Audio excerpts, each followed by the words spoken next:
The World Economic Forum has released its Top 10 Emerging Technologies report for 2026, highlighting scientific breakthroughs that could have a major impact on industries, economies, and daily life over the next 5 years.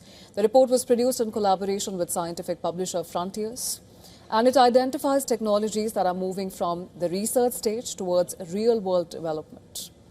Now, the report includes advances across energy, healthcare, artificial intelligence, cybersecurity, and advanced manufacturing. Among the technologies identified are everything to grid energy systems, which could allow buildings, vehicles, and factories to supply stored electricity back to power grids when needed. The list also includes direct lithium extraction, a technology that could speed up the production of a key battery material while using less land and water. The report also highlights personalized mRNA cancer vaccines, which are designed to train a patient's immune system to target their specific tumor. It identifies exosome drug delivery systems, which could help medicine reach hard-to-treat parts of the body, including the brain. We're here in Dalian, China for the Summer Davos event, and conversation around technology is one that has everyone across the world listening. And World Economic Forum has come out with a report on top 10 emerging technologies. And to break that down further, I have with me Mr. Akshay Joshi, to whom my first question is going to be, what was the thought behind all the technologies, the emerging tech that has made it to this list so far?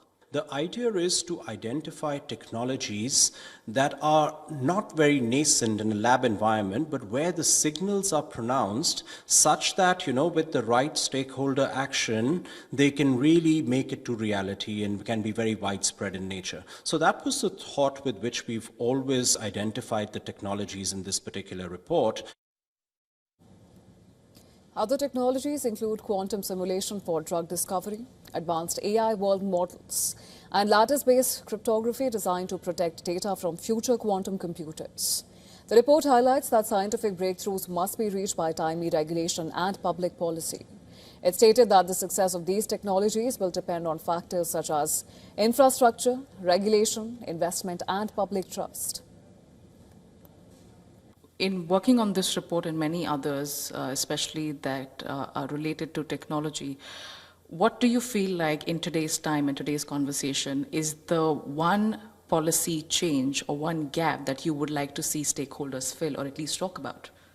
The one policy change, particularly around policy, is the pace at which policy evolves versus the pace at which technology is evolving, right? So I think there is no substitute for multi-stakeholder action in terms of making sure that, it'll be hard to keep pace with the rapid advances in technology. But at the same time, if we are working in concert, if we are taking into account, some of the issues as they arise and working collectively to address them, we're in a much better position. It added that many of these innovations could help address long-standing challenges, including clean energy, healthcare, pollution, and digital security.